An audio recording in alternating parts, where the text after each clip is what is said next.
A month ago, you received a mysterious wristband. You entered the world 20 years into the future for the first time. Back then, you were delighted thinking you could travel freely to the future and reach the pinnacle of your life. But you soon discovered that was far from the truth, because every time you activated the wristband, you always arrived in the same future, on the way to Ithaca's Avilion Aerospace Base. And each time, you only had 1 hour.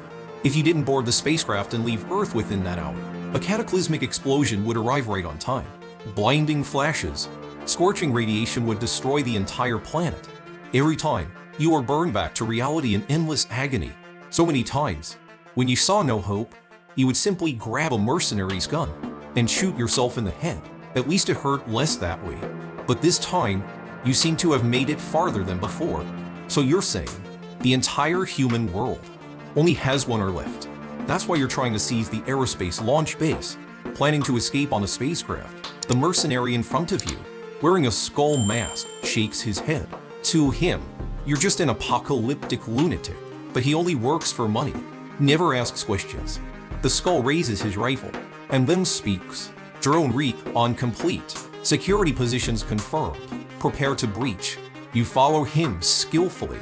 The 5 other mercenaries hidden in the dark immediately fan out. You activate the electromagnetic camouflage on your tactical suits and advance in silence, quickly approaching the sentry post. Then the skull gives a hand signal to begin. 3 seconds after the countdown, 4 suppressed pistols loaded with subsonic rounds open fire simultaneously. The guards drop instantly. The skull pushes open the main gate, and everyone follows him to the front of the main building. The demolitions expert starts installing breach charges, while the rest prepare to storm in. A second later, a loud explosion. The directional blast blows the steel door wide open. In the thick smoke, a stun grenade is thrown inside. 2 Vanguard soldiers charge in, firing quickly and eliminating the guards inside. Control secured. The squad continues toward the second isolation door. You follow closely behind the skull and pat his shoulder, alerting him to the window at 10 o'clock. He turns his rifle, and the moment his scope reaches the window, a figure flashes past. 1 short burst later, the figure falls. The skull examines the isolation door, a trace of anxiety in his eyes. The squad's explosives are useless against this reinforced barrier, but you dash up to the door into steps, enter a long sequence on the keypad, and place your eye to the iris scanner. Access granted flashes on the screen. The hydraulic system activates, and the door opens. Once inside, you lock the door behind you and rush straight to the control panel. The skull watches your familiar actions and frowns slightly, suspicious of your identity. You seem too comfortable here, as if you've been here many times. You even pass the security checks with ease, but you ignore him, focused on inputting strings of access codes and unlocking layer after layer of security. The skull looks down at the screen in shock, watching authorization notifications pop up one after another. Then suddenly, he places his cold rifle against your forehead. In a grim tone, he says, "You already have top-minus level clearance for this base. Why go through all this to get in? What exactly are you trying to do? Attacking a civilian launch base is one thing. Helping launch a massive airstrike is another. I already told you, this world has 57 minutes and 12 seconds left before it ends. I have to get on that ship and leave this planet. The spacecraft is set to launch. Just get me on board. Are you serious? You really plan to fly out of here? I thought you were just using that as a cover for stealing classified intel." The skull's voice is filled with disbelief. He lowers his gun slightly, pauses, then speaks again. "You're insane. Oi, where to next? Reinforcements are already on the way." See him lower the gun. You nod in satisfaction. 30 seconds from now, we break out. Then head for the launch tower. Be careful of the pickup truck 180 meters from the gate. There's a sniper behind it. Take him out first. The skull raises his hand and checks the footage on his HUD. No enemies appear on the drone feed. He looks at you in confusion. You think you're the only ones with commo tech? Just aim where I said. You walk to the door. The hydraulic system opens it. The mercenaries rush out. Through the open outer gate, the skull aims at the distant pickup. He pulls the trigger. Several random shots later, a stray large-minus caliber bullet hits the concrete wall behind him, sending debris flying. there really was a sniper there. You order the squad to turn left after exiting. The launch tower is 1,200 meters away. You know there's an unlocked off minus road vehicle in the parking lot to the left. You instruct the Skull and one team member to escort you, while the others stay behind to hold off the pursuers. The Skull jumps into the passenger seat, only to see you in the driver's seat. You slam the gas pedal and glance slightly to the side. Before the soldier in the back can settle, a sniper bullet shatters the window and kills him on the spot. You step on the gas again. The vehicle speeds up, the launch star growing ever closer. You've already completed the self-minus check and orbital calculations from the console. Only one final step remains. You need to enter the cockpit and press the ignition button. This few minus minute route you've walked countless times. Each time, you failed, stuck on the ground, and met death in the light of doomsday. You've experienced it too many times to count. Now, finally, it's about to end. You take a deep breath, slam the brakes, rush to the launch tower, and ride the lift up, crossing the gangway in quick strides. You enter the spacecraft waiting silently on the tower. As you close the hatch, the Skull suddenly slips in. I ordered my men to fall back. Figured I'd see what it feels like to ride a ship. I didn't think you'd actually follow. This is different from the last few runs. What do you mean last few runs? You ignore him, close the hatch, fasten your belt, and press the ignition button without hesitation. The launch mechanism activates instantly. The support arms detach. Flames erupt from the engines, and the rocket begins to lift off. Overload slams you into your seat. The Skull grits his teeth, struggling under the G- force. You gasp for air, fighting to stay conscious. The acceleration continues. The Earth grows smaller. The stars grow closer. Finally, relief washes over you. It worked this time, right? But then, a flash of light streaks past the window. Not again. It's too early. But the flash keeps coming. You suddenly realize, damn it, that's not the doomsday light. It's a goddamn anti-minus air missile. In the next second, a blaze of fire surged up, and your consciousness gradually faded. You sat up from the bed, shaking your dizzy head hard. Then you raised your hand. The silver minus white wristband was slightly hot, and a number 2 was displayed on it. You picked up the glass of water by your bed and took a sip, rubbing your throbbing temples. This was the after effect of entering the other world. Though there was no physical exhaustion, the mental strain was no joke. That was probably why. The wristband displayed a number. When the number reached Aru, you couldn't enter again for a while, only after your energy recovered could you return to that world of suffering. Speaking of suffering, you started to wonder again. What exactly was that doomsday flash? First, you ruled out nuclear explosions, because you had one stride skipping the base, driving away at top speed to escape the city. But no matter how far you ran, the flash would always cover every inch of land indiscriminately. Maybe it was a cosmic ray burst? But if that were true, what would be the point of escaping on a spacecraft? You didn't quite understand your other self's motives in that world. But based on current clues, the plan to seize the spacecraft and flee was definitely well thought out. After all, they had hired such a well-trained team.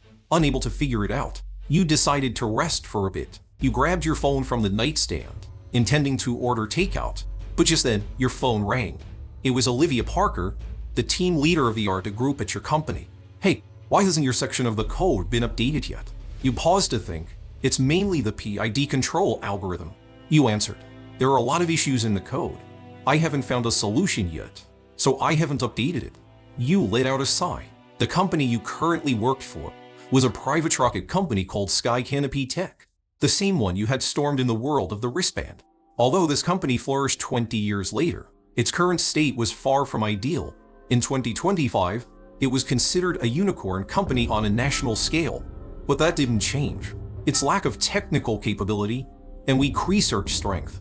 They claimed to be building civilian rockets, but the prototypes hadn't even reached the stratosphere. And you, a fresh college graduate, were already a core member of the dev team. Olivia Parker was only 2 years older than you and was already team leader, showing how desperate the talent shortage was. The day after tomorrow, we need to report to the boss. We can't just bring a half-minus finished product. If the boss isn't satisfied, our year-minus end bonuses will go up in smoke. Olivia sighed. You've got to hang in there.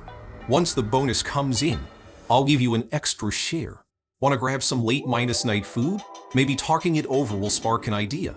Let's skip the food. I'll keep thinking of a solution. You said, scratching your head. Olivia could hear your exhaustion, so she comforted you. Just sleep a bit if you're really tired. Maybe you'll come up with the answer in a dream. From your mouth to God's ears. You replied half-minus heartedly, opening your laptop. But in that instant, a thought suddenly struck you. Come up with it in a dream?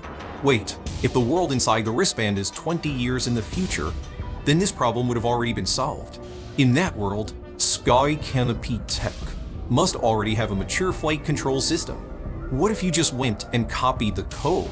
Excitement surged through you. Was this the wristband's true purpose? You hung up, raised your hand decisively, and focused your thoughts. Your consciousness was immediately pulled away. You reappeared in the other world once more. So you're saying the entire human world only has 1 hour left. That's why you want to seize the aerospace base. Before Skull could finish, you cut him off. This time, you told him, the Doomsday Flash was just a cover. I'm actually here to steal the flight-controlled Ada. Hearing this, Skull's eyes lit up with a knowing glint. I knew it. No need to explain further. We'll get in, get what we need, and get out. Combat and intel gathering, then we retreat. Drone reek on complete. Security positions confirmed. Prepare to breach. Skull ordered. You stepped out of the vehicle after him. Everything proceeded just like before. Your team quickly broke into the control room. After locking the door, you checked your watch. 40-5 minutes left. You had already located the flight control code on the terminal, but it wasn't what you needed. What the screen showed were fully developed flight control systems. Massive in scale, far too complex to memorize quickly.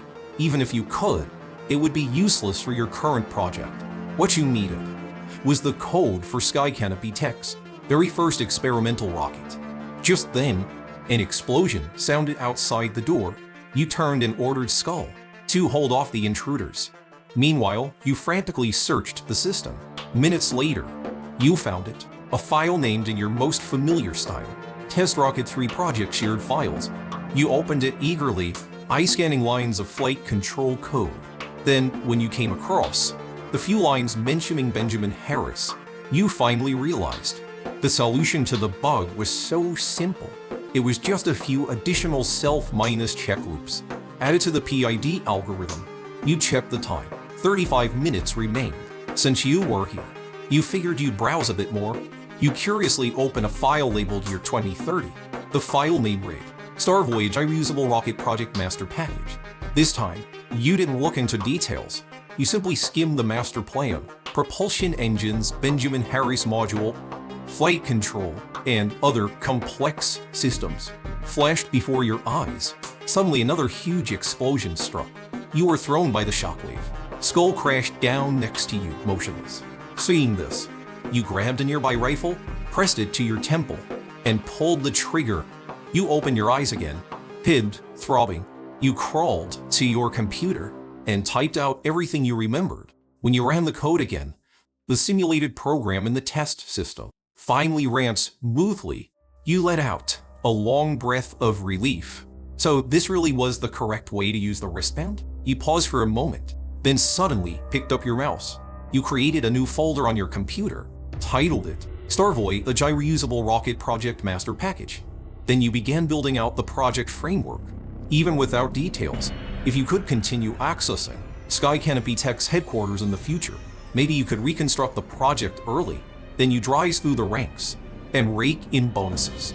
Satisfied with everything, you nodded, then dialed Olivia Parker. Hey, team leader, the problem's solved. Later, at the team meeting, our flight-controlled EV team's report was excellent. The applause speaks for itself, a clear sign of everyone's recognition. I hope going forward, we can all take them as role models, strive forward, and achieve great results together. With applause echoing in the room, the long meeting finally came to an end. Olivia Parker, seated in front of you, turned around and winked. Come to my office. Let's chat. So eager? You teased. She rolled her eyes. Bring your laptop. I want to talk about the next project. Oh, got it. You obediently followed Olivia. into her office. Olivia Parker shut the door, then collapsed onto the sofa without any grace. So, do you have any thoughts about the new project? You were stunned for a moment. Weren't new projects supposed to be decided by the leadership? Why, ask you? Olivia Parker shrugged. Just share whatever's on your mind. It's just for reference. No pressure if you're wrong. You frowned slightly, thinking of what you saw in the wristband world. The Star Voyage I project from 2030. If I really had to say, you began. I think commercial carrier rockets might not be the best direction. They look like a high-minus barrier industry, but in reality not that high. Think about it. 10 years ago, low-minus altitude flight services were seen as a high-minus barrier industry. And now, 10 years later? So if we want real long-minus term growth, just offering launch services isn't enough. We should consider providing more value-minus added services. Olivia Parker looked at you with satisfaction, a glint of appreciation in her eyes. Alright, give me specifics. What kind of value-minus added services? You replied seriously. Space tourism. Hearing that, Olivia Parker was shocked. That's a bit too futuristic, isn't it? A bit too out there? You shook your head and continued explaining. Think about how much it costs to visit Antarctica these days, or how much a wealthy person spends on a trip to Hawaii. If you calculate by luxury hotel rates, those rich folks easily spend hundreds of thousands per trip. But now, even going into space doesn't cost $1 million. If you had to choose, which would you pick? Olivia Parker nodded thoughtfully, then stood up in excitement. That makes a lot of sense. I'm going to pitch this right away. I've got a feeling the boss will love your idea too. As she said that, a sly look appeared in Olivia Parker's eyes. Looks like I owe you dinner tonight. At 8 p.m., you returned to your rented apartment. In the end, you didn't go for that dinner with Olivia Parker. You did have dinner together, but nothing else happened. In fact, before you could even bring it up, Olivia made an excuse about having to work late and vanished, as if staying longer meant you'd really take the joke about dinner seriously and drag her home to watch back Flipping Cats or something. Thinking about it, you couldn't help but laugh. She was 20-5 or 20-6, but outside of work, her mannerisms still carried a childlike flavor. You wondered what kind of person someone like her would eventually marry. Most likely, it wouldn't have anything to do with you. You shook your head, raised your hand, and looked at the wristband. After 2 days of rest, the number had recovered to 5. This time, you weren't going to seize the ship again. You had already seen the Star Voyage I project documents in the control room. You planned to use all 5 opportunities to memorize the data as much as possible. You lay down on your bed and gently tapped the wristband. In an instant, your consciousness was drawn away again. When you opened your eyes, you were once more at that familiar aerospace base. No, wait! You jumped up suddenly, hitting your head on the roof of the vehicle with a loud thud. The skull driving the vehicle looked at you in surprise, then joked. What's up? So excited about stealing a sightseeing ship? You ignored him, pressed your face to the window, and looked out at the aerospace base.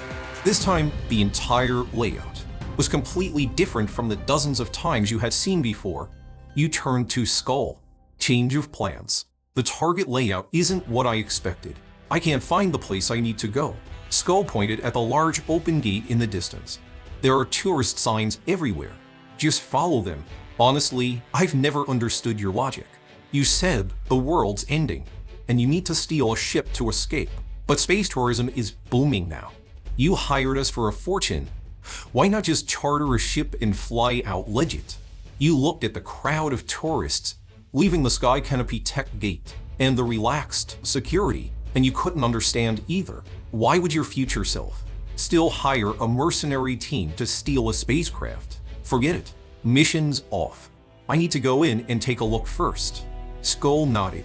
Alright, but even if you call it off, we're not refunding the fee. You rolled your eyes, opened the car door, and walked toward the main entrance. Halfway there, you realized you were still in tactical gear. The security guards at the gate had already noticed. You braced yourself, thinking of an excuse. But before you could speak, the guard called out, "Visitor, the tour time is over. You doing cosplay or something? Why don't you fill out a form and come back tomorrow with a booking?" You froze. What the hell? An aerospace launch base had become a tourist attraction? Clearly, this version of Sky Canopy Tech had fully shifted into commercial space tourism and was doing very well at it. But how to get in? You thought for a moment, then replied, "I have clearance. Take me to the iris scanner." The guard scratched his head, confused. "Oh, your staff? And this outfit's a personal hobby, huh? Got it. Come this way." He leads you through the staff entrance. You placed your eye on the biometric scanner, already planning that. If the alarm sounded, you'd signal the mercs to storm in, but your worry was unnecessary. The scan passed smoothly. You were still considered internal staff at Sky Canopy Tech, but that didn't make sense. If you'd always been an internal staff member, then what had led you to foresee Doomsday? And what had driven you to such extreme survival tactics? With a head full of unanswered questions, you headed toward the building that looked most like the main office. It wasn't until you entered that you encountered someone. "Back late tonight, General Manager?" You didn't know who the employee was, so you just nodded. "Yes, you've worked hard. That outfit. Personal interest?" "Yeah, personal hobby." You were growing more and more confused. Clearly, your position in the company was high, but what exactly did you do? You continued deeper into the building and came to a massive exhibition hall. Holographic projection equipment filled the space, showcasing Sky Canopy Tech's latest achievements and cosmic imagery captured by their space flights. You approached one of the projection stations and raised your arm to touch it. A welcome screen popped up. "Welcome to Sky Canopy Tech. What would you like to know?" You thought for a second and said, "Tell me about the Star Voyage I spacecraft." Star Voyage I, the AI guide began, was developed by Sky Canopy Tech in 2025 and officially commissioned in 2013. It was the first civilian manned spaceflight in the country. Its launch filled a mystic gap in the civilian manned space industry. In March 2013, Star Voyage I completed the country's first commercial space tour. After orbiting Earth twice in low orbit, it returned safely. Since then, civilian space travel has entered a new era. You listened intently to the AI's introduction. The holographic projection continued flashing. Visuals, technical details, everything about the spacecraft laid out in plain sight. What the hell? You could show this kind of thing to tourists now? Sky Canopy Tech had gone open source? Amazed, you were about to continue forward to find your own office when a loud bang shook the building. The lights in the exhibition hall suddenly went out. Then, a second later, the lights came back on. All the holographic projections began flickering. Stars twisted. Planets ripped apart. After a moment of lag, all the projectors went black. Then from the darkness, a twisted, terrified face appeared. Olivia Parker, screaming hoarsely, "Run! Run! There's no time!" You were stunned. You raised your wrist to check your watch. Then you quickly summarized the clues you had so far. First, 1 hour after entering the future world, Doomsday arrives without fail. Second, Doomsday takes the form of a massive flash. Third, after the Doomsday event, the human world is completely destroyed. These 3 clues were the fundamental laws you had confirmed before. The latest clues are as follows. The wristband world changes based on changes in the real world. Before Doomsday arrived, Olivia Parker, the company's project lead, somehow sent you a warning. She knew about the apocalypse in advance. This is the one thing that confuses you the most. How did she know? The next day, amid the heated discussions in the company meeting room, new members of the Space Tourism Project team were busy talking about plans and ideas for the project's future. You, on the other hand, were only half paying attention. Your mind focused on the wristband world. Just then, someone suddenly called your name. You looked up. It was the new project lead, James Anderson. I heard the idea for space tourism came from you. Do you have anything more concrete to share? You thought for a moment. All I can say is, trying to directly adapt vertical takeoff cargo rocket designs to commercial and spacecraft won't work. If we're doing space tourism, we need to care about user experience. In that case, a space shuttle design is more suitable. As soon as you finished, the meeting room erupted. A space shuttle? Are you serious? Tens of millions of components. A complex launch system. That thing was already proven unfeasible by history and scrapped. Like a stone dropped into a pond, you instantly became the common enemy. You completely understood their reaction. But since you brought it up, you weren't just making things up. Your reasoning was simple. Because Star Voyage, I was a space shuttle. So you cleared your throat. All the drawbacks of space shuttles. were really due to historical limitations. Tens of millions of parts? Sounds exaggerated, but now we have mature metal 3D printing. As long as it's not a load-minus bearing component, why not just print it? And the so-minus called high cost is also a false problem. Sure, the U.S. space shuttle program was expensive and complex, but the real issue was systemic corruption due to layer upon layer of subcontracting. Today, we can avoid that by using competitive bidding models. It's impossible. James Anderson interrupted you. There are many domestic suppliers who can manufacture aerospace grade components. How would we bid? You shrugged. That's only true if you insist on using space grade parts. But what if you used industrial grade components? Isn't that exactly what SpaceX is doing now? Aerospace grade control systems cost $140 million. One chip is $5 million. Dragon capsule uses Intel chips. A full set of main control system chips cost less than $4,000. Doesn't that say it all? James Anderson was momentarily speechless. Ridiculous. Are newcomers these days all this strong? A flight control developer who knows this much about system architecture? After pausing, he gave a friendly smile. Since you brought it up, words alone are too abstract. You should draft a preliminary technical proposal. Try it out. Everyone looked at you, their eyes gleaming with schadenfreude. It was obvious James Anderson was digging a pit for you. Olivia Parker frowned, ready to object, but before she could speak, you responded without hesitation. Sure, I'll challenge myself. I'll give it a try, and won't let Mr. Anderson down. Your words echoed firmly. The silence in the room was deafening. Very good. I like your spirit. James Anderson clapped loudly. Then it settled. All eyes turned to you. You remained calm, lightly touching the unremarkable wristband on your hand. I don't know what the apocalypse is, but a design proposal. I can't bring data out of the wristband, but even if I have to memorize it, I'll give you 80 to 90% accuracy. The next day was a weekend. You spent the entire night jumping between the future and reality. As soon as you entered the wristband world, you went straight to Sky Canopy Tech's showroom and began memorizing spacecraft data. By dawn, you had copied most of the Star Voyage master design plan.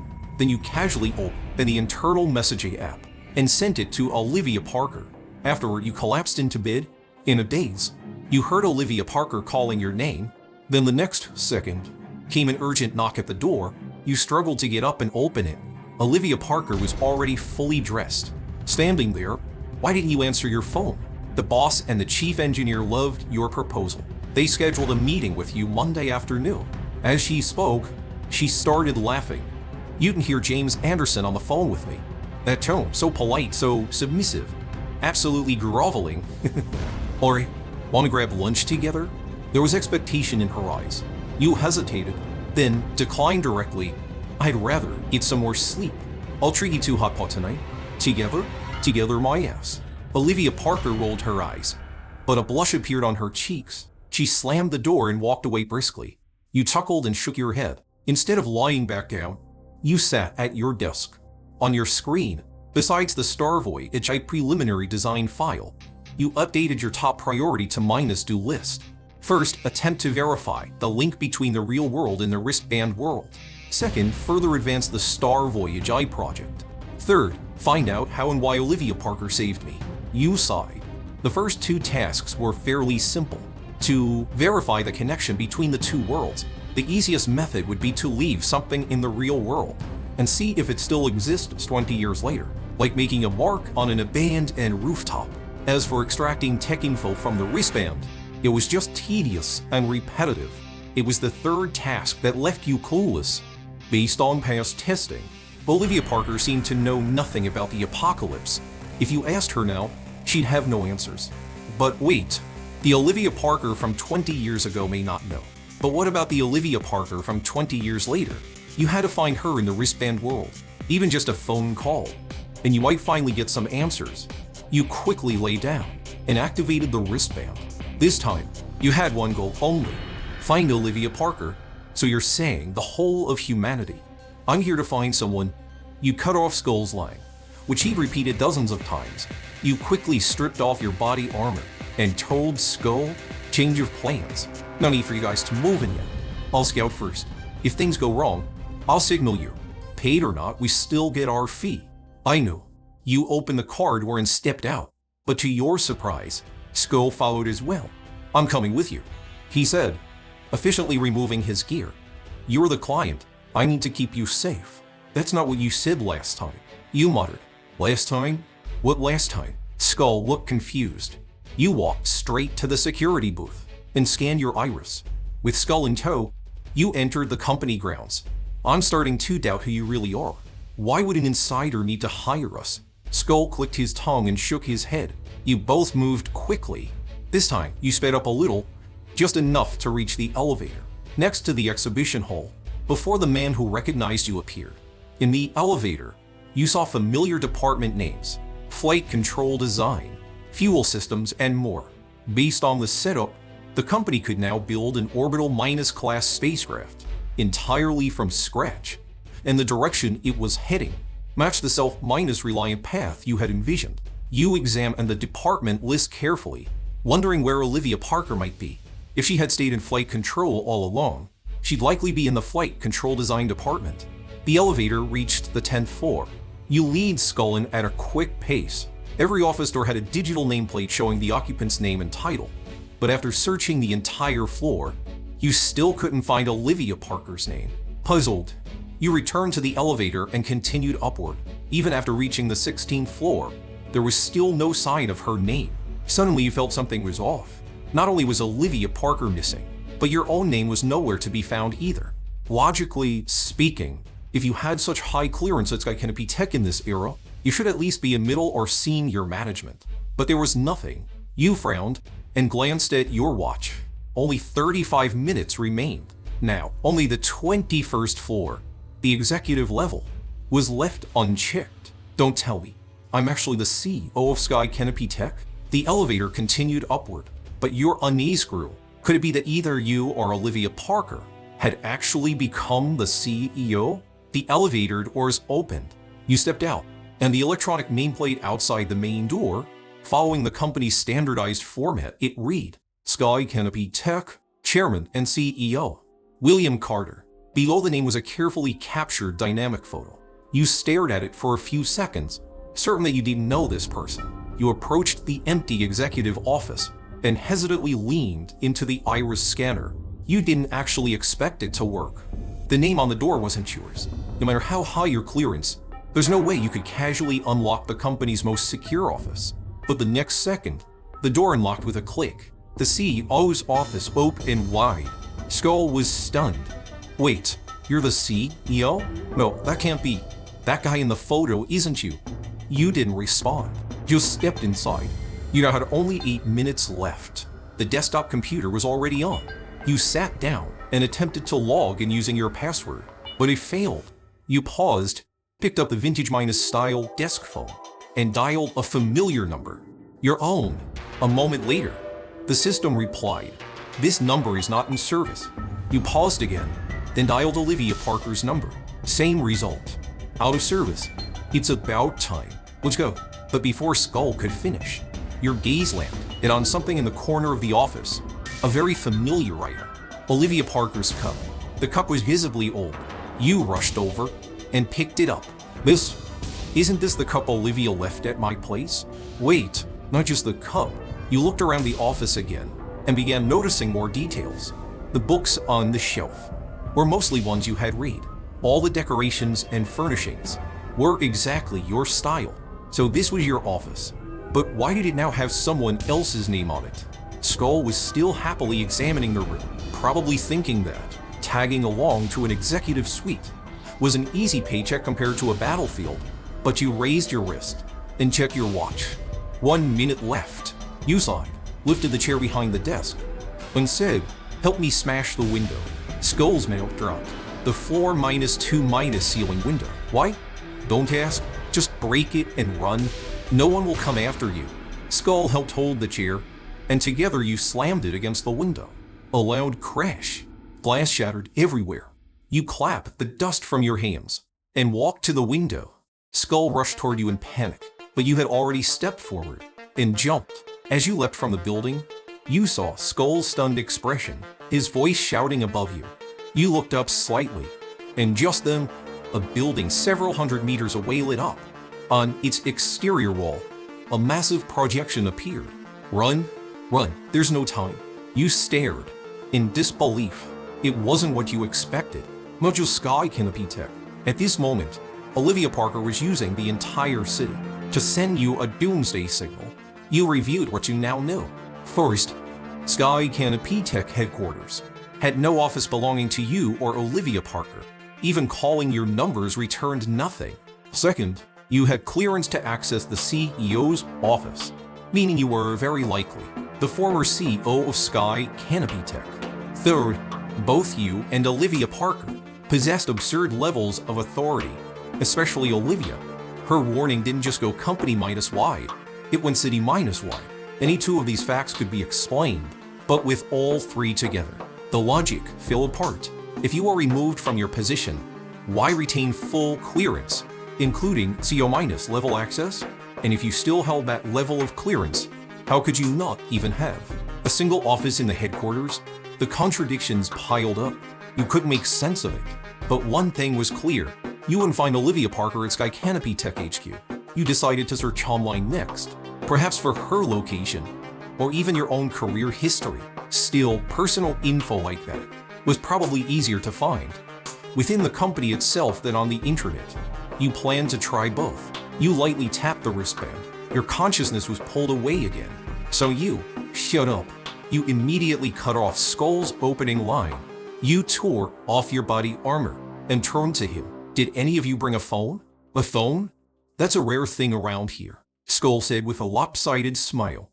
There's not a single one. No surveillance or monitoring either. So, well, now time to act? You shook your head. No, the plan has changed. The mission's on hold. I need to look around first. Wait here.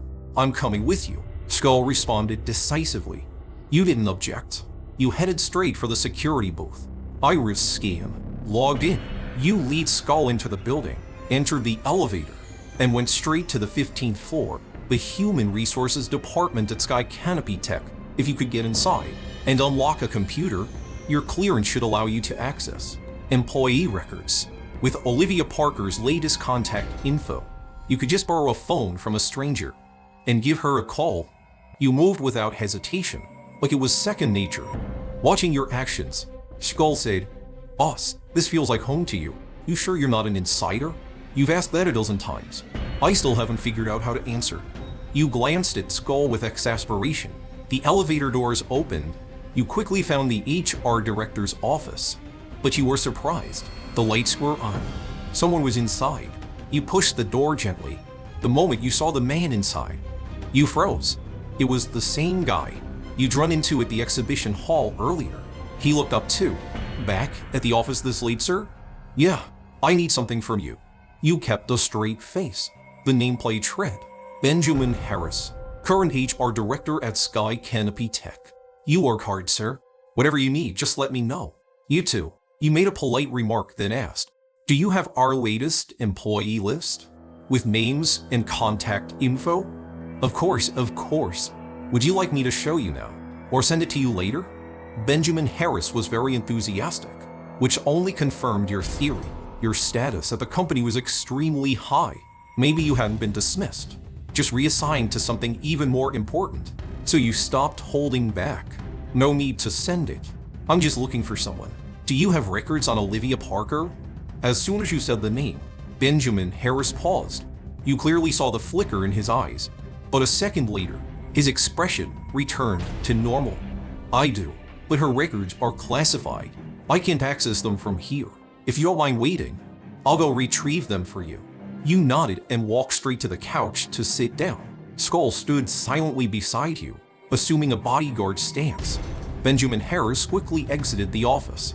You didn't know where he was going to retrieve Olivia Parker's information, nor how long it would take, but intuitively, it made sense for her profile to be classified. Requiring special procedures to access it felt reasonable. You leaned back on the couch and closed your eyes to rest. But after 5 full minutes, Benjamin Harris still hadn't returned. Was it supposed to take this long? You walked over to the window and looked out at the night view, and just then, you suddenly noticed red and blue lights flashing. on the road outside Skycanopy campus. Then came the faint sound of sirens.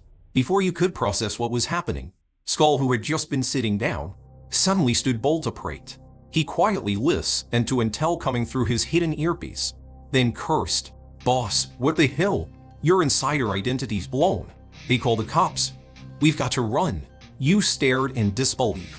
"Called the cops? Why?" But Skull's expression had already become deadly serious.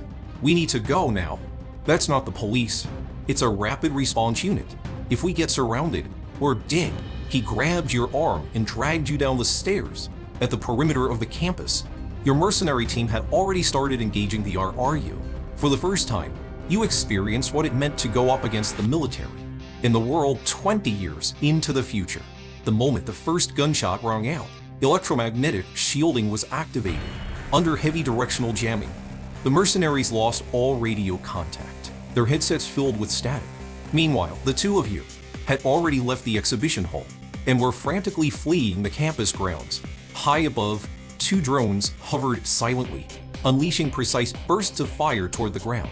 Large caliber bullets punched through the mercenary's body armor. Skull's eyes filled with fury. You were simply stunned. What the hell did I do to warrant this kind of military deployment? You had never seen anything like this in your previous dozens of attempts. Even when you stormed Skycanopy Tech, seized the rocket, and tried to escape into space. Even then, the strongest response had only been local armed police. This response unit was on an entirely different level. So what had changed? Could it be that just saying Olivia Parker's name was a kind of forbidden rigor? Or was she herself the leader of some criminal organization? But she didn't look like it. You had no idea what was happening. The rapid response force had now almost completed the encirclement. Skull's knee was shot out in an instant, and he crashed to the ground. Struggling, he shouted, "We surrender." At his words, the gunfire finally ceased. Soldiers in powered exoskeletons stepped out of armored transports, dispersing with textbook tactical formation to secure the perimeter. You didn't dare move. You checked your watch. 30-6 minutes left. What to do? Find a weapon and restart? Or wait to see if new developments would emerge? You chose to be bold. You took a deep breath and bolted, ready to be shot. But to your surprise, they only shouted warnings. No one fired. The next second, you felt a heavy impact slam into your back. You were thrown violently to the ground. You struggled to get up, but your body was completely immobilized. That's when you noticed the net wrapped tightly around your body, continuing to constrict. The unit leader exhaled with relief. Into the radio, he said, "This is Alexander Bennett. Mission accomplished. Target captured."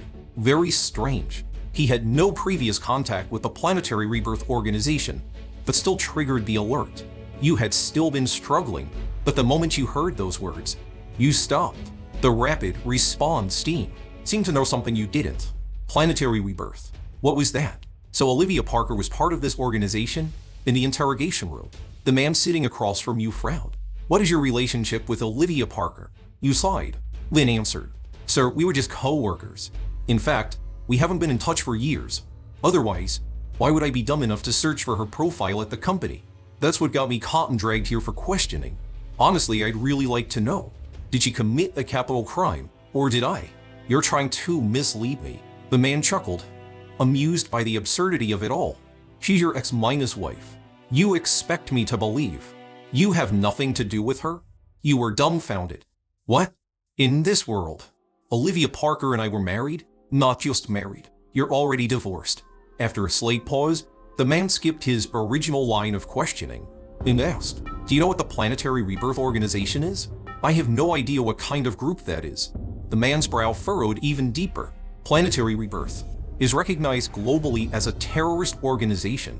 They believe that everything in the universe follows a cycle of reincarnation. Even stars. Their most famous doctrine says, "Heaven's fire descends. Mars lights the path." Does that ring any bells?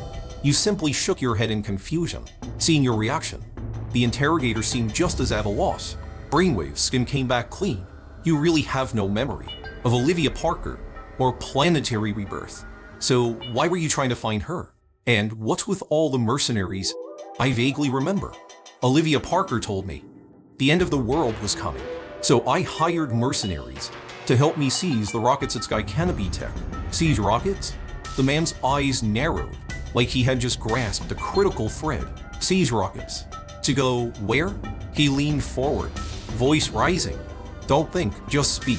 First thought that comes to mind, Mars. You had never experienced an interrogation like this. Without even thinking, you blurted out the first word that appeared in your mind. The man let out a long breath of relief, but you interrupted. Wait, I don't know what planetary rebirth is, but I'm absolutely certain the end of the world is real.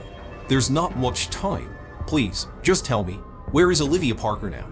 After a long silence, the man looked at you with pity. They told you. How long until the end? You glanced at the wall clock. Without hesitation, you answered. 10 seconds. 10 seconds until doomsday. Please, just use the last few seconds. Tell me where she is. But there was no reply. Only silence. And then, a brilliant flash of light engulfed the interrogation room. Doomsday had arrived. You felt your life slipping away at terrifying speed. Desperately, you screamed. Doomsday is here. Where is Olivia Parker? Tell me the answer. Time passed second by second. Just before your consciousness was swallowed by darkness, you heard a raspy voice. Mars. Mars. You rubbed your temples and sat down in front of the computer. You opened your notes and added to new leads. One, the Planetary Rebirth Organization predicted the coming apocalypse. Two, Olivia Parker is a member of Planetary Rebirth. She may be on Mars. Regarding the answer that man gave in his final moments, you felt things were becoming increasingly complicated. You glanced at the time, 5 p.m. In this real world, you had plans to have dinner with Olivia Parker, but thinking of how the wristband world might reflect the future, and how Olivia Parker was your ex-wife there, a tinge of awkwardness surfaced.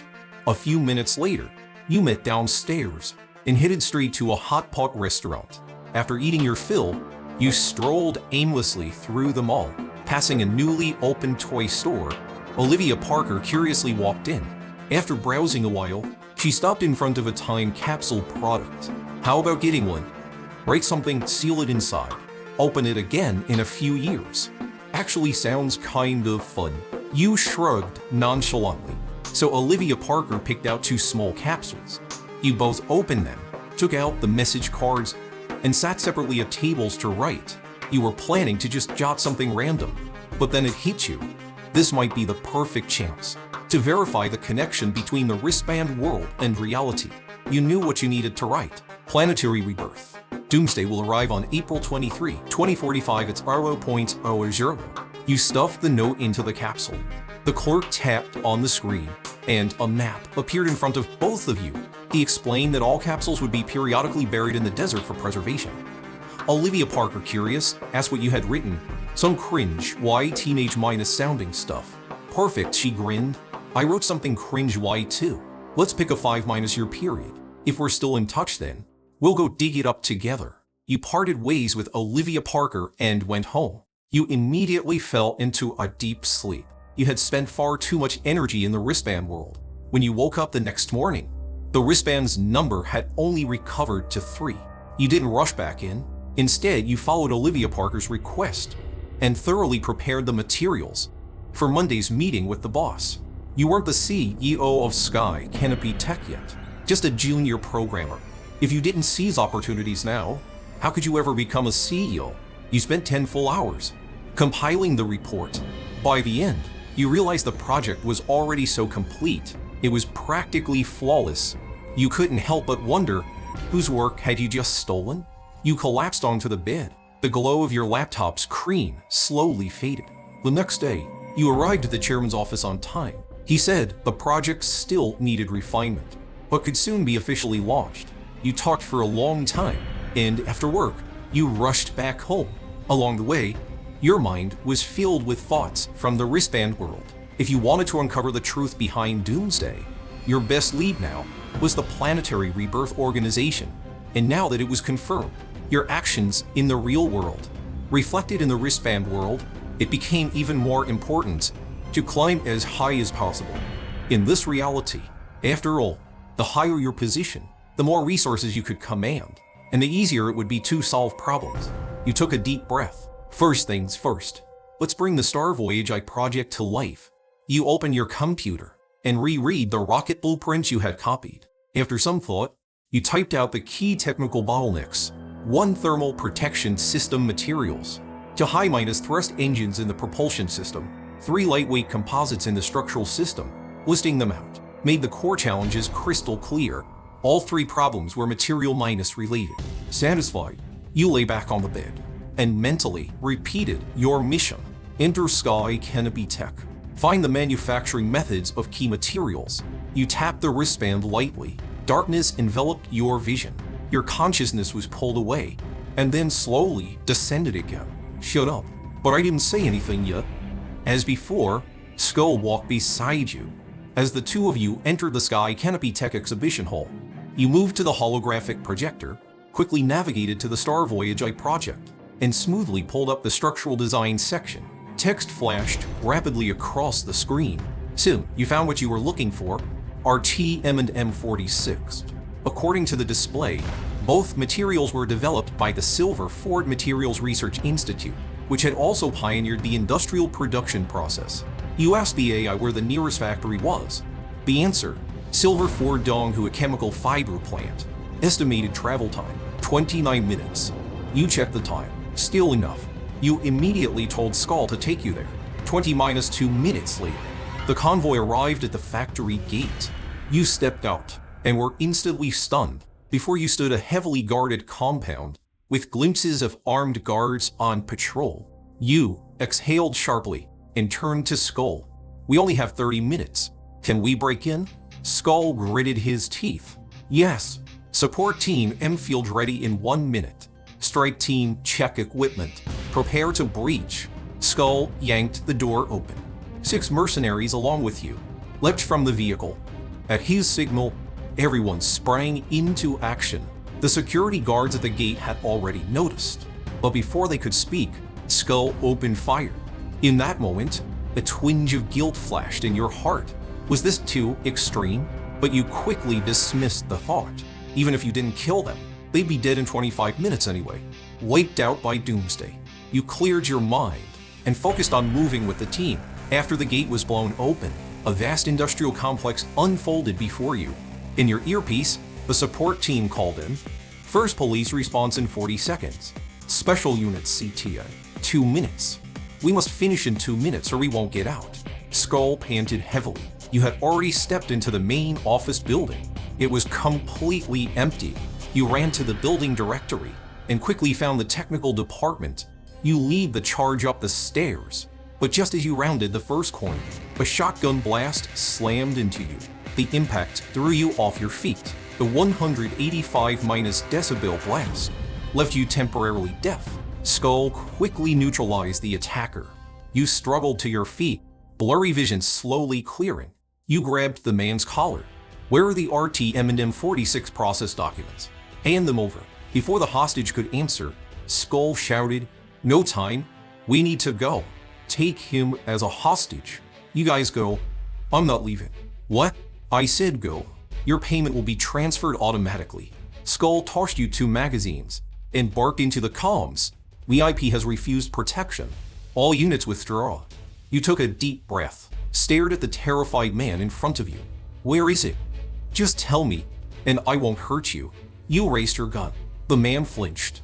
We gave it back already. We didn't steal that tech. We just used it. Please don't kill us. Dragging your injured body. You pushed him forward. Gave it back? To who? The man froze for a moment, then answered, "Planetary rebirth."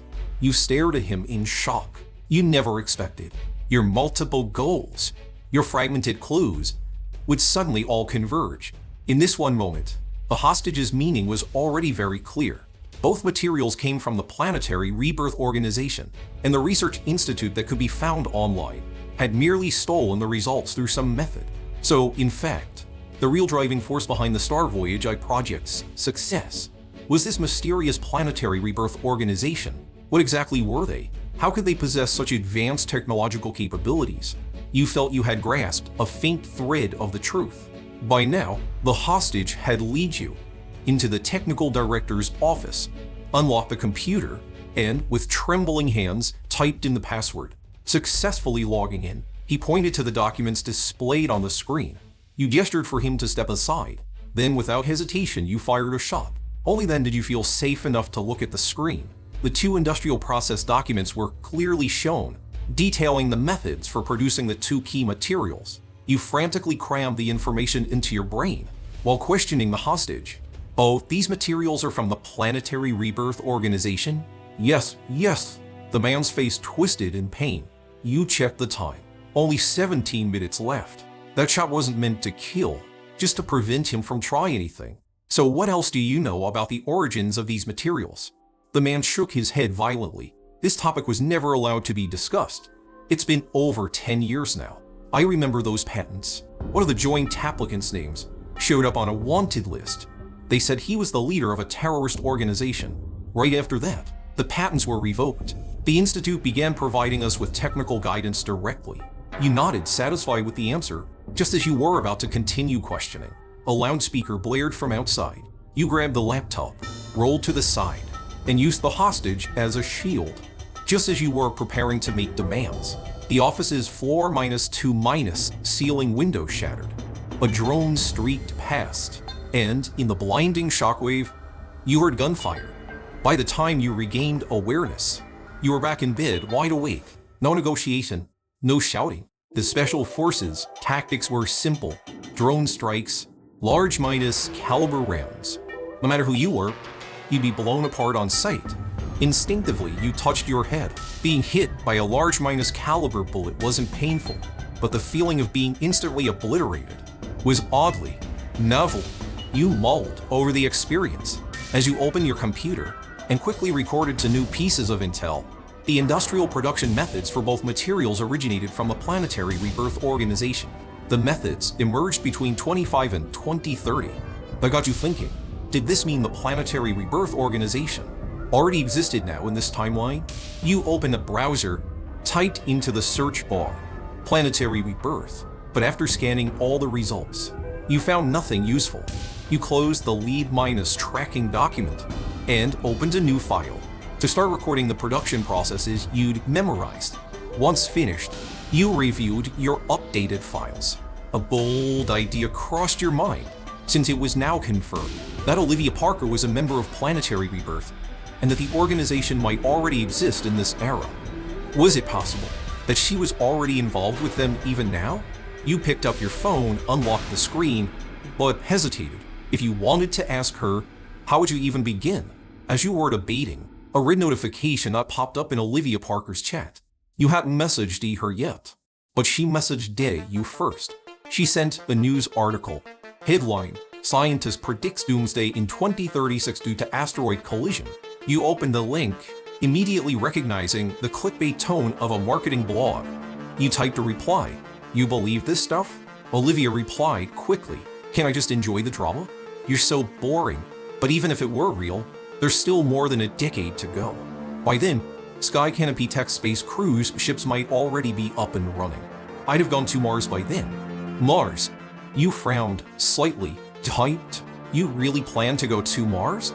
If the chance comes, sure. It'd be a once in a lifetime experience. Why miss out?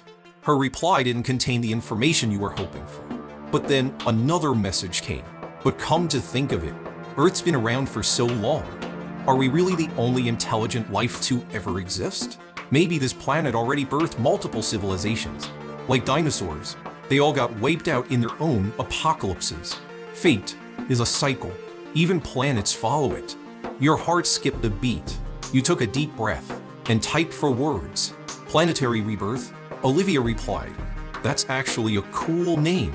At this point, you knew it was time to return to the wristband world if you wanted to investigate further. Besides, you still hadn't finished copying the material documents. You touched the wristband. Your consciousness was drawn away once more. This time, you were prepared. The shotgun guard who had seriously injured you before was taken out the moment he appeared. After ordering Skull's team to retreat, you dragged the hostage back into the office and reopened the industrial material documents.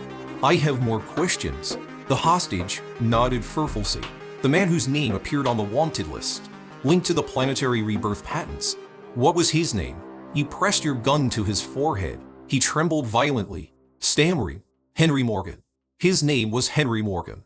He was a fellow at the Silverford Institute. Henry Morgan? Never heard of him. In truth, before asking, you half expected him to say either own name or Olivia Parker's.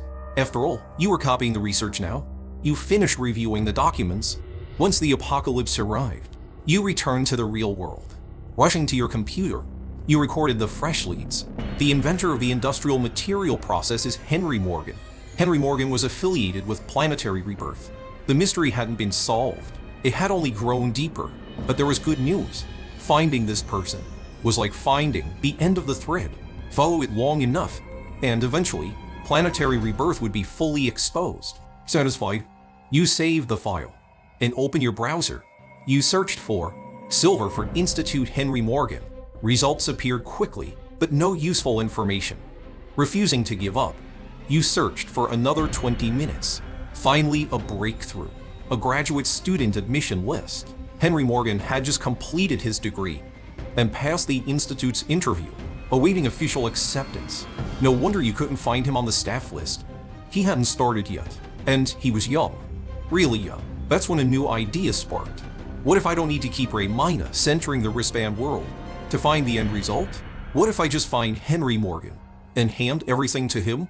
Let him continue the research. Even if it wasn't more efficient, the results might be more complete. And if anyone later investigated the source of the technology, you'd have a legitimate, traceable story. The decision was made. You found Henry Morgan's details and confirmed his university, Silverford University. By the timeline, he had just finished his final thesis defense. You should be able to find him at the campus. You touched the wristband one last time, used up its final 2 charges that night to complete the material documentation. The next day, you took a cab straight to Silverford University. After some effort, you finally found him, Henry Morgan. Looking at the person in front of you, you were stunned. He twitched slightly with a hint of nervousness, then took a step to the side. You, who are you? Don't worry about who I am, but I want to talk to you about something you'll definitely be interested in. I'm not interested. You turned to leave. You spoke up directly. I'll give you an opportunity to be part of the development of high-strength carbon fiber materials, RTM materials and M46. You thought that, given his state, a direct approach might yield better results. Sure enough, after you finished speaking, Henry Morgan froze. How do you know I'm researching these 2 materials? I didn't steal any of your information. Everything I know about you, I found online. We really need them, and you really need these materials too. We are Sky Canopy Tech. We're dedicated to making space travel possible for ordinary people. I agree, you had thought today's conversation was just the first step, but unexpectedly he agreed right away. Then let's set a time. We've a contact. I'll come pick you up tomorrow. You looked at him, your expression sincere. Just when you thought everything was settled, the man with Asperger's suddenly spoke up. You've got a problem. I've never told anyone what I'm researching. You must have been investigating me. But it's okay. I don't care anymore. Are you really a programmer at Sky Canopy Tech? Do you guys really plan to send ordinary people into space? We really do. You nodded solemnly. Henry Morgan could clearly see you weren't lying. He took a deep breath. If that's the case, can you send me to Mars? Mars again. What did he mean by that? Do all of you people, from the Planetary Reincarnation Organization, have a childhood dream of going to Mars? You looked at Henry Morgan and asked bluntly, why do you want to go to Mars? Because the end of the world is coming? Henry Morgan was stunned. Why did you say the end of the world? I just want to go to the Jurong rover. You still wanted to ask more about Jurong, but Henry Morgan refused to say another word. Still, things were finally starting to move. At least in the real world, you were beginning to come into contact with concrete clues related to the apocalypse and to the Planetary Reincarnation Organization. You'd also made contact with a key person. If you keep chasing it down, the answers will be revealed, bit by bit. But right now, 2 crucial questions remain. Why does Henry Morgan want to go to Mars? And what exactly did he mean by Jurong, which clearly refers to the Mars rover? You sat in the car heading home. When you entered the house, you tossed your bag aside. You raised your hand and looked at the bracelet. The number had returned to 3. You could enter the bracelet world again and start courting death. So what should you do this time? Continue looking for data? Or change your approach and look for clues about Henry Morgan instead? You lightly touched the bracelet. Your consciousness was instantly pulled away. You raised your hand and interrupted the Skull-Minus head, who asked the same question every time. Change of target. Drive me to Silverfort City Center. We're going to the police station. You're going to the police station?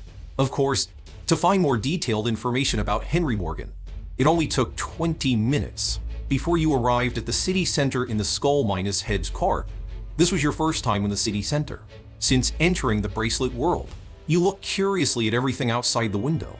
Seeing your expression, the Skull-Minus head finally relaxed. Looks like there will be no action tonight. So what exactly are you doing at the police station? Looking for someone's info. And what identity are you using? You think they'll just hand it over because you ask? Directly asking won't get results.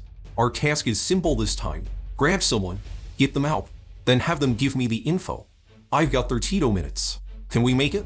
Grab someone? The Skull-Minus head was dumbfounded. Come on, is time really the point here? It's a police station. They arrest people there. You want to arrest someone from there? Are you trying to break someone out? No. You quickly waved your hand. The Skull-Minus head let out a breath. I'm going to grab a police officer. Son of a bitch. Just tell me if it can be done. The Skull-Minus head gritted his teeth. I know what you want. The population data stored in the police database. But we don't necessarily have to kidnap a cop. I'll get you one of their terminals. Once I find the info, I'll hand it to you. How about that? You nodded decisively. Professional matters should be left to professionals. Seeing your response, the Skull-Minus head finally breathed easy. Then it settled. But there's one last thing. What is it? The Skull-Minus head took a deep breath and said viciously, extra charge. There were 28 minutes left. The mercenary team had to infiltrate the police station, get the data terminal, and find the information you needed, no matter how you looked at it. This was no simple task. At the Skull-Minus head's command, everyone moved immediately. All gear was stripped off. Then the 6 operatives, including the Skull-Minus head, rushed out together. So how were they going to do it? Hack the network directly? Use some unknown equipment? You watched the Skull-Minus head's actions curiously, but the next second, you were dumbfounded. The Skull-Minus head suddenly shouted, then kicked one of his teammates. The teammate sprang up furiously and shouted back. The two started brawling, fist to flesh. The fight went on for a full 30 seconds. The others quickly joined in the chaos. Soon, things escalated. Police officers inside were alerted. A burly man who looked like the Officer Minus in Minus charge stormed out in anger. The officers rushed forward, subduing the brawling group. Then the Officer Minus in Minus charge pulled a square device from his pocket and walked up to the Skull-Minus head. He used the built Minus and Iris scanner on the police terminal to scan the Skull-Minus head's eye. But the next second, the device was gone from his hand.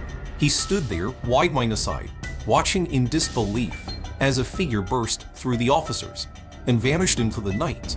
In a far corner of an alley, you stared blankly as the pre-Minus assigned teammate ran toward you. You had assumed the Skull-Minus head's plan would be sophisticated, precise, mysterious, and unspeakably clever. But in the end, his method turned out to be so plain and simple. You found a hidden corner, squatted down quickly, and immediately began operating the police query terminal. In the input field, you entered the identity information of Henry Morgan, which you had memorized in advance. Using the fuzzy search function, you waited a few seconds. Then the result popped up. Henry Morgan, male, resident of Silverfort, age 42, status at large. Henry Morgan was a fugitive. You clearly remembered that Henry Morgan had already been caught, and his patents had been revoked. Yet, in the police system, he was still listed as at large. You were completely confused. You backed out to the main page and continued searching for more details about Henry Morgan.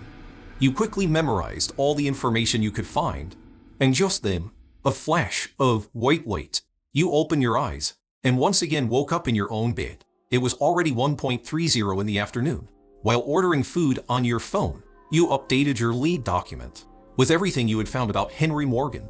Henry Morgan's father was Richard Morgan, Henry's only listed workplace. was the Silver for Institute of Scientific Research, but his employment there ended in late 2028. Next, you open your browser and type Richard Morgan into the search bar. The results appeared instantly, and your eyes widened. Richard Morgan, senior engineer at the Institute of Space Technology, General Systems Division, chief designer of the Zhurong Mars rover. You remembered clearly. This morning, when you asked Henry Morgan why he wanted to go to Mars, his answer was Zhurong, and the Zhurong rover was designed by his father. The next morning, you headed straight to Silverford University. Upon arriving, you were surprised to see Henry Morgan already sitting in a corner. You sat down across from him and took a file from your backpack, placing it on the table. It's about what we talked about before. I know you've been researching our TM materials in M46. This is a method for low minus cost, industrial minus scale production of both materials. If you need it, I can hand this over to you. But the condition is, we must collaborate. The patent rights to this material will be shared according to a contractual agreement. I get 80%, you get 20%. Is that acceptable to you? What you didn't expect was that Henry Morgan didn't hesitate at all. He immediately agreed. I want to see the material. Can I look at it now? Unhurriedly, you pulled out another file from your bag. Sign this confidentiality agreement first, then we'll talk. Henry Morgan took the agreement, grabbed a pen, and signed it without a word. Once everything was done, he eagerly opened the file you had brought. You waited quietly for an hour. Finally, Henry Morgan finished reading the documents. He carefully rearranged the messy pages into a neat stack, then looked up at you. Thank you. You're a true genius. Thank you for being willing to include me. What do you need me to do? You've seen it yourself. This material is a rare achievement, but for various reasons, I can't complete the full research as an individual. You have the resources to carry out the process development, don't you? All you need to do is use those resources to perfect the process and formally begin industrial production. Alright, but what about Sky Canopy Tech? You said you'd send me to Mars.